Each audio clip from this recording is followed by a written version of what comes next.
ఆంధ్రప్రదేశ్లో పోలింగ్ అయితే ప్రస్తుతానికి ముగిసింది. జూన్ 4న ఎన్నికల ఫలితాలు రాబోతున్నాయి. ఈ నేపథ్యంలో ఏ పార్టీకి ఆ పార్టీ తమదే అధికారం అంటూ ఎవరికి వాళ్ళు చెప్పుకుంటున్న నేపథ్యంలో కాంగ్రెస్ పార్టీ ఏ విధంగా ఉంది? పోలింగ్ సరళిపైన ఎలాంటి అంచనాలు ఉన్నాయో తెలుసుకుందాం. ప్రస్తుతం మనతో పాటు కేంద్ర మాజీ మంత్రి పల్లం రాజు ఉన్నారు. కాకినాడ పార్లమెంట్ నుంచి ఆయన కూడా పోటీ చేసిన పరిస్థితి. సార్, పోలింగ్ ముగిసింది. మీ అంచనాలు ఏంటి? కాంగ్రెస్ పార్టీ ఎన్ని స్థానాల్లో సాధిస్తుంది అనుకున్నారు? ఏం చెప్తారు? ఇప్పుడు ఒక సంవత్సరం నుంచి కాంగ్రెస్ పార్టీ వైపు పాజిటివ్ ప్రీడిస్పోజిషన్తో ప్రజలు ఉండడం మేము చూసామండి. దాని తర్వాత ఎవరు ఆర్గనైజ్ చేసుకోగలరో, ఎవరు ఎలక్షన్ చేయగలరో బట్టి ఉంటుంది. సో మాకు వచ్చిన రిపోర్ట్స్ ప్రకారం దాదాపు ఒక 10 సీట్ల వరకు అసెంబ్లీలో గెలిచే అవకాశాలు కనిపిస్తున్నాయి. అలాగే మరి షర్మిల గారు కూడా పార్లమెంట్ గెలుస్తారని మేము ఎక్స్పెక్ట్ చేస్తున్నాం.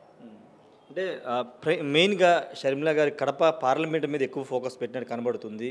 ఆమె గెలిచే అవకాశాలు ఎంతవరకు ఉన్నాయి అనుకుంటున్నారు? తప్పకుండా గెలుస్తారనే అభిప్రాయంలో మేము ఉన్నాం. అదే ఎక్స్పెక్ట్ చేస్తున్నామండి. కానీ ఇట్ ఈస్ న్యాచురల్. అంటే ఆవిడ మరి పోటీలో దిగిన తర్వాత పార్లమెంట్ ఎలక్షన్ అనేసరికి మరి ఈజీ కాదు.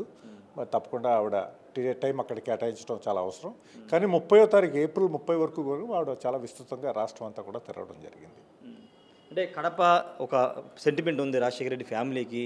ఆ సెంటిమెంట్ ఈసారి వర్కౌట్ అవుతుంది అనుకుంటున్నారా? జగన్ వైపు నిలబడతారు, లేకపోతే షర్మిల వైపు కడప ప్రజలు నిలబడతారు అనుకుంటున్నారు? ఇప్పుడు అక్కడున్న పరిస్థితులను బట్టి డెఫినెట్గా రాజశేఖర రెడ్డి గారి బిడ్డగా ఆవిడకి ప్రజలు కూడా సపోర్ట్ చేయాలి. విజయమ్మ గారు కూడా ఆవిడ మెసేజ్ ఇవ్వడం జరిగింది. ఉన్న పరిస్థితుల్లో మరి అవినాష్ రెడ్డి ఒక నిందితుడిగా కూడా ఉన్నాడు. ప్లస్ ఏంటంటే రాష్ట్రం అంతా కూడా యాంటీ ఎస్టాబ్లిష్మెంట్ ఫ్యాక్టర్ కూడా ఉంది వైసీపీకి వ్యతిరేకంగా. ఇటువంటి పరిస్థితుల్లో తప్పకుండా షర్మిల గారు is a more attractive proposition to the people of Kadapa. ఆవిడ ఓటేస్తుంటారని నేను ఎక్స్పెక్ట్ చేస్తున్నాను. అంటే మీరు కాకినాడ పార్లమెంట్ పోటీ చేశారు. మీకు ఎంతవరకు అవకాశం ఉన్నాయి? పోలింగ్ సరళి మీరు చూస్తుంటారు. కాంగ్రెస్ పార్టీకి ప్రజలు ఏ స్థాయిలో మద్దతు ఇచ్చారు? చాలా బ్రహ్మాండంగా స్వాగతం పలికారండి. నేను ఊహించలేదు. ఎందుకంటే 10 ఏళ్ళ తర్వాత నేను పోటీలోకి దిగాను. అయితే నేను చేసిన మంచి పనులు చాలా చోట్ల గుర్తు తెచ్చుకున్నారు. మీరు చాలా మంచి చేశారన్నారు. చాలా బాగా మాతో టచ్లో ఉన్నారు అనేది కూడా చెప్పడం జరిగింది. కాంగ్రెస్ పార్టీ వైపు కూడా సుముఖంగానే ఉన్నారు. కానీ నేను నోటీస్ చేసింది ఏంటంటే రెండు రాష్ట్ర ఎలక్షను కేంద్ర ఎలక్షను కూడా కలిసి రావడం వల్ల ఫోకస్ అంతా కూడా రాష్ట్ర ఎలక్షన్ మీద మెయిన్గా కనిపించింది. ప్లస్ కాంగ్రెస్ పార్టీ వీక్నెస్ ఏమిటంటే మేము డబ్బులు ఇవ్వలేకపోవడం. మిగతా రెండు పార్టీలు కూడా డబ్బులు ఇవ్వడం మాకు చూసాం. అయితే ఇటువంటి పరిస్థితుల్లో మన ప్రజలు ఎలా ఓటేశారో నేను చెప్పలేను. స్వాగతం చాలా బాగా పలికారు, బాగా రిసీవ్ చేసుకున్నారు, బాగా పాజిటివ్గా ఎక్స్పెక్ట్ చేశారు. చివరికి ఓట్లు ఎలా ఉంటుందో చూడాలి.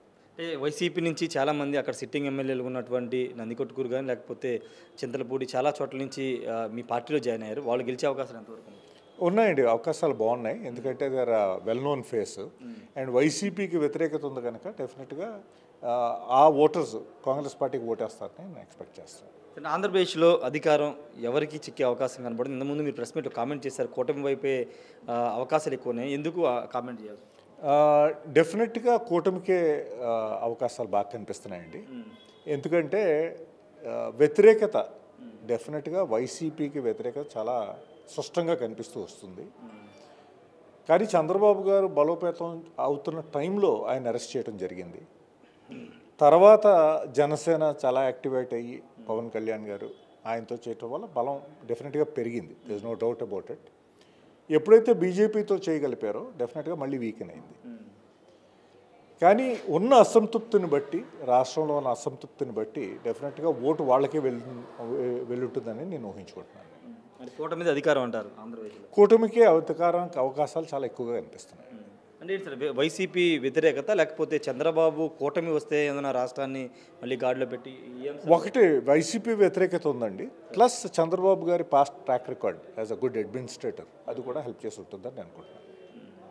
సార్, ఇంకొక ముఖ్యమైన అంశం, ఇప్పుడు కేంద్రానికి సంబంధించి ఎన్డీఏ కూటమి కాంగ్రెస్ పార్టీ ఇండియా కూటమికి ఏర్పాటయ్యి దేశంలో చెప్తుంది. 4వ తారీఖు రిజల్ట్ రాబోతున్నాయి. ఎన్డీఏ కూడా గెలుపు మీద కొంత అనుమానం వ్యక్తం చేస్తుంది. గతంలో కంటే సీట్లు తగ్గుతాయి, అందుకే ఎన్డీఏ పాత పక్షాలను కూటమి పక్షాలందరినీ ఏకం చేసుకుని ఇప్పుడు కలిసి వెళ్తున్నారని చెప్తున్నారు. ఇండియా కూటమికి గెలుపు అవకాశాలు ఏ విధంగా ఉంటున్నారు దేశంలో? ఇండియా కూటమి గెలుపు అవకాశాలు చాలా బలమైనట్టు after every phase of election reinforce అవుతూ వచ్చిందండి. అయితే యాజ్ ఆఫ్ యెస్టర్డే మేము కాన్ఫిడెంట్గా ఉన్నాం. కాంగ్రెస్ పార్టీ సుమారు 150 పైన సీట్లు దాటుతుందని కాన్ఫిడెంట్గా ఉన్నాం. కూటమితో కలిసేసరికి డెఫినెట్గా హాఫ్ ఏ మార్క్ క్రాస్ అవుతామనే కూడా కాన్ఫిడెన్స్ మాకు ఏర్పడుతుంది. అయితే ఈ పరిస్థితుల్లో మిగిలిన 2 ఫేజెస్లో కూడా జాగ్రత్తగా ఎలక్షన్ చేసుకుంటే బ్రహ్మాండంగా మేము ప్రభుత్వాన్ని కూడా ఏర్పరచుకోవాలని నమ్మకం నాకు ఉంది. అంటే అలయన్స్లో పార్టీల్ని కలుపుకుని వెళ్ళలేకపోతున్నారు విమర్శలు తృణమూల కాంగ్రెస్ కానీ లేకపోతే మిగతా సంబంధించి కొన్ని ఇష్యూస్ ఉన్నాయి. వాటి ఇష్యూస్ని ఎలా విధంగా సార్ట్ అవుట్? అది ఓన్లీ తృణమూల్ కాంగ్రెస్తో ఆ ఇష్యూ వచ్చిందండి, మిగతా పార్టీలతో రాలేదు. ఎందుకంటే ఒక కూటమికి కూడా రాహుల్ గాంధీ గారు చేసిన యాత్ర తర్వాత అది కనిపించింది. ఎక్కడైతే అసంతృప్తి ఉందో దేశవ్యాప్తంగా అది రాహుల్ గాంధీ గారి యాత్రలో దాని ప్రభుత్వం మీద వ్యతిరేకత అన్నది స్పష్టంగా కనిపించింది. తర్వాత మల్లికార్జున్ ఖర్గే గారు లాంటి సీజన్డ్ లీడర్స్లో కూటమిలో కూడా ఒక కంఫర్ట్ లెవెల్ ఏర్పడుతుంది. ఆవిడ అనుభవం, అలాగే ఆయన అనుభవం, అలాగే సోనియా గాంధీ గారి అనుభవంతో కూడా ఒక కంఫర్ట్ లెవెల్ ఏర్పడింది, ఒక కాన్ఫిడెన్స్ కూడా ఏర్పడింది. So this a good understanding. Only west Bengal was the aberration, కానీ చివరికి definitely she will support the India alliance. Andhra Pradesh అనేది కీలకమైన స్థానాన్ని 25 ఎంపీ స్థానాలు కలిగి ఉంది. 2019లో వైసీపీకి 22 స్థానాలు వచ్చినప్పటికీ కేంద్రంలో సింగిల్ పార్టీ మెజారిటీ వచ్చింది కాబట్టి వైసీపీ ఏం చేయలేకపోయాం మేము అనేది ప్రధానంగా వాళ్ళు 5 సంవత్సరాలు చెప్తున్నమాట. ఒకవేళ ఇప్పుడు ఎవరికి కేంద్రంలో అటు ఎన్డీఏ కానీ ఇండియా కూటమి కానీ మెజారిటీ రాకపోతే ఇక్కడ ఆంధ్రప్రదేశ్లో కీలకంగా 20 ఎంపీ స్థానాలు కీలకమయ్యే అవకాశం ఉన్న నేపథ్యంలో ఇప్పుడు ఎన్డీఏలో ఉన్నటువంటి చంద్రబాబు రేపు ఒకవేళ కాంగ్రెస్కి అవసరమైతే మద్దతు ఇచ్చే అవకాశం ఉంటుందా లేదా? అది ఆయన తప్పకుండా ఆ టైంకి మనసు మార్చుకుంటారని మేము ఆశిస్తున్నాం. ఎందుకంటే ఈవేళ దేశంలో ఒక వెరీ అన్హెల్దీ అట్మాస్ఫియర్ ఉంది. ఆ డిగ్నిటీ ఉండేది, తర్వాత గివ్ అండ్ టేక్ ఉండేది, ఒక మంచి అండర్స్టాండింగ్ ఉండేది. వాజ్పేయి గారి టైంలో కానీ లేకపోతే అద్వానీ గారు అన్నా కూడా ఒక మంచి అండర్స్టాండింగ్ ఉండేది ప్రతిపక్షానికి, రూలింగ్ పార్టీకి. అది మోడీ గారు వచ్చిన తర్వాత దురదృష్టవశాత్తు చాలా ఏంటంటే ఇట్స్ బికెమ్ వెరీ అన్హెల్దీ. డెమోక్రసీకి అన్హెల్దీగా ఉంది. తర్వాత ఓవరాల్ సిస్టమ్ కూడా ఇప్పుడు పార్లమెంట్లో డిబేట్ లేకుండా జరిగేది. ఇవన్నీ మార్చాలంటే తప్పకుండా మార్పు కావాలి. ఆ మార్పుకి మరి చంద్రబాబు గారు తోడ్పడతారని నేను ఆశిస్తాను. ఒకవేళ చంద్రబాబు అవసరం ఉండి చంద్రబాబు నిజంగా ఇండియా కూటమి సహకరించి ఇండియా కూటమి కేంద్ర అధికారంలోకి వస్తే కనుక మీరు చెప్పినటువంటి ప్రత్యేక హోదా హామీ అమలు జరుగుతుంది ఆంధ్రప్రదేశ్కి? తప్పకుండా జరుగుతుందండి. మా నేషనల్ మేనిఫెస్టోలో మేము పెట్టాం, special category status to Andhra Pradesh will be given అనేది మా నేషనల్ మేనిఫెస్టోలో పెట్టాం. దానికి కట్టుబడి ఉన్నాం. ఫైనల్గా 10 ఏళ్ల తర్వాత మీరు పోటీ చేశారు. 10 ఏళ్ల ముందు వరకు ఉన్నటువంటి రాజకీయాలు కానీ ఎన్నికలు కానీ అప్పుడు ఎలా ఉన్నాయి? ఇప్పుడు 10 ఏళ్ల తర్వాత రాజకీయాలు ఎన్నికలు ఏ విధంగా ఉన్నాయి? ఇప్పుడు నేను 2014 వరకు 6 లోక్సభల్లో పోటీ చేశానండి. 6 లోక్సభల్లో నేను మా ప్రాంతం గురించి చెప్తాను. తూర్పుగోదావరి జిల్లాల్లో ఎలక్షన్ ఖర్చు పెరిగింది కానీ ఎప్పుడూ ఓటర్కి డబ్బులు ఇచ్చే పరిస్థితి లేదు. 2014 నుంచి ఈ సంస్కృతి తెలుగుదేశం వాళ్ళు జగన్ గారు ఇంట్రడ్యూస్ చేశారు. దానికి ముందు స్థానిక ఎన్నికలు జరిగాయి, అప్పుడు డబ్బు పంచడం మొదలుపెట్టారు. అది జనరల్ ఎలక్షన్లోకి సాగింది. ఇప్పుడు అది ఎస్టాబ్లిష్ అయిపోయింది డబ్బు పంచడం అనేది. మొన్న ఎలక్షన్లో 2000 పంచడం జరిగింది. ఇది చాలా దురదృష్టమైన పరిణామం. మరి ప్రజలు గుర్తిస్తున్నారో లేదో, ఇది వాళ్ళ డబ్బే ఈ విధంగా వస్తుంది అనేది గుర్తిస్తున్నారో లేదో నాకు తెలీదు. కానీ ఇది మాత్రం ఇన్స్టిట్యూషనలైజ్ అయిపోయింది. ఎంత ఇన్స్టిట్యూషనలైజ్ అయిపోయిందంటే పక్కనే పనిచేస్తున్నారు వీళ్ళ డబ్బులు. ఇది నిజంగా ఇట్స్ వెరీ అన్హెల్దీగా నేను భావిస్తున్నాను. ఇది మారాలి. ఇది మారకపోతే మాత్రం మరి ఇది ఎక్కడికి దారితీస్తుందో నేను చెప్పలేను. ఇది నేను చూస్తున్న దురదృష్టమైన పరిణామం. ఫైనల్గా 2029 మీరు టార్గెట్గా పెట్టుకున్నారు. 2029లో ఏ విధంగా ఉండే అవకాశం? అంటే మేము ప్రజల్లోకి వెళ్ళేసరికి నేను చెప్పాను కదా, చాలా బాగా ఆహ్వానించారు, బాగా పలకరించేవాళ్ళు. అదే చాలామంది చెప్పడం అంటే తప్పకుండా 2029 కాంగ్రెస్ పార్టీ వస్తుందని చెప్పడం కూడా జరిగింది. మా 2029 వరకు మేము వెయిట్ చేయాలి, మాకు ఈసారి ఓటు వేయండి అంటే మీ గురించి సదుప్రాయం ఉందని అనేవారు, కానీ ఓటు వేస్తామని ఖచ్చితంగా చెప్పేవారు కాదు. కానీ ఏదైతే మాత్రం we are happy that there is now a positive reception to the Congress party.